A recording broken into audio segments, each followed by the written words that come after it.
It was simple, we thought. Take a few chromosomes, slice them up, put them over there, and hey, a perfect human being. I'm still not sure what went wrong. Maybe a miscalculation? A misprocedure? Or something beyond our control? Who knows? We, a few psychologist colleagues and I, were intrigued by human emotion. Anger, despair, euphoria. Was it possible to lock the mind into one emotion? To lock it into a euphoric state, so that no sadness or anger would cloud its thought? Theoretically, yes. I won't describe the procedures of our experiments to you, both because I wouldn't want you to repeat them, but also I fear I will go mad if I have to recount them. The terrible things we did. We were ambitious, youthful. Nothing could stop us, and no one could tell us we were wrong. All I will tell is that we got a hold of a few stem cells, nurtured them into fetuses, and tampered ever so slightly with the genetics.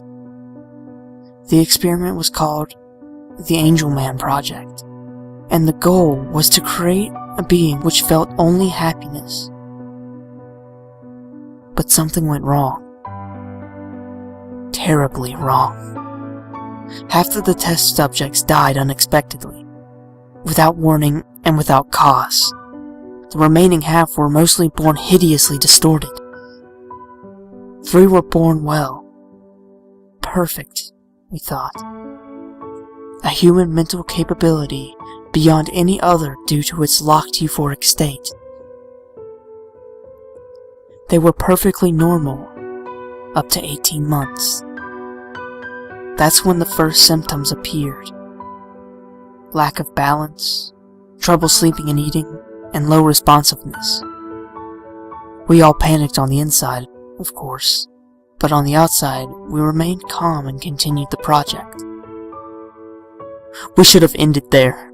We should have taken those subjects, euthanized them, burned them, and closed the lab. But we continued. Things only got worse. The subjects' movements became increasingly sporadic.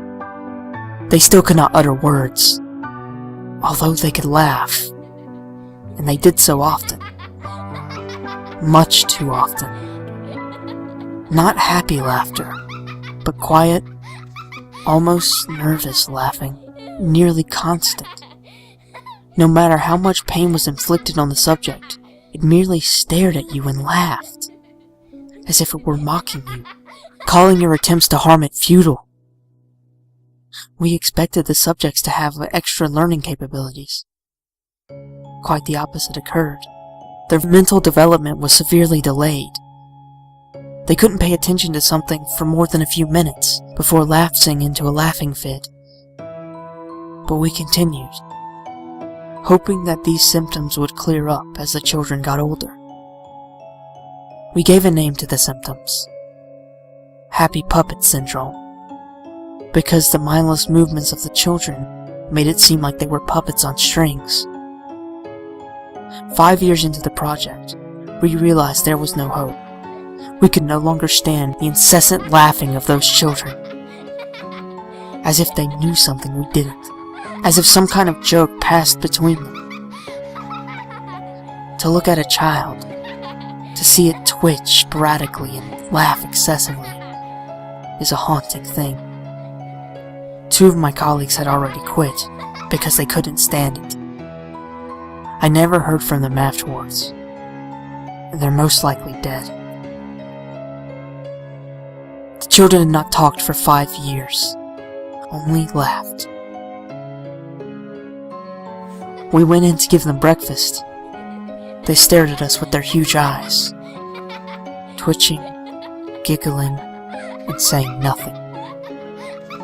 We laid the meal in front of them and left. The meal was laced with toxins that would silently and painlessly kill the subjects. It was a painful thing to do, but it had to be done. However, it would not be that easy. as a friend of mine set a tray of food down in front of one of the boys. The laughing stopped. The boy looked up at my friend, his eyes suddenly dark, dead serious, the laughing gone. They continued to stare at him and twitch for a while. My friend was in shock and would not move. My colleagues and I stood with a pen and notepad, ready to take notes. Suddenly, my friend fell to his knees, grasping his head and yelling furiously. He appeared to be in tremendous pain. My colleagues and I were so surprised that we could do nothing but sit and watch. My friend collapsed to the floor, yelling curses. He jerked violently a few times, and then went limp. I held back the urge to be sick, more successfully than a few of my colleagues. Something about this was not normal. A dark presence seemed to tower over us. We immediately sealed the entrance.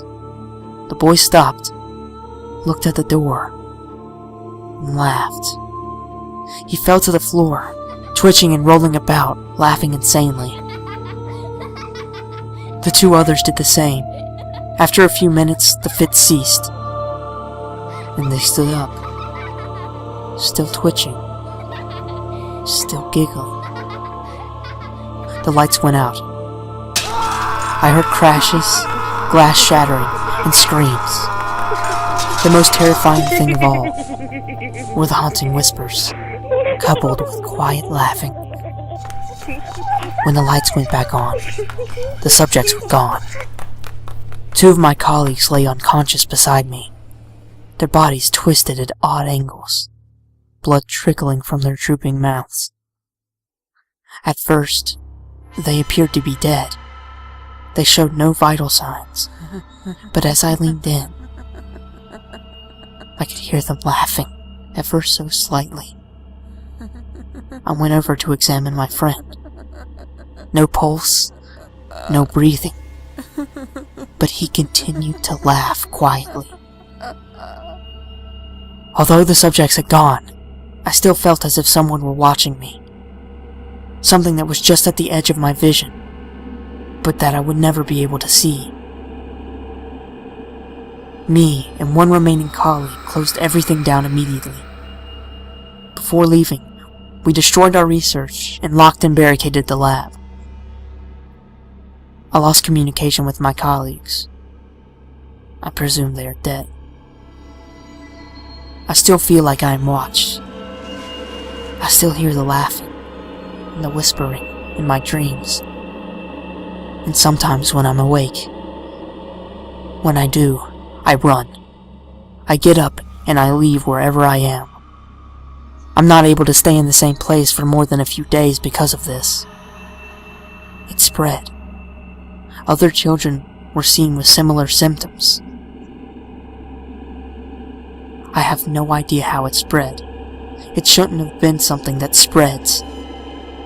Somebody somewhere made something up about disjunction of the 15th chromosome, and that kept people happy, and in the dark for now. The disease was coined Angel Man Syndrome.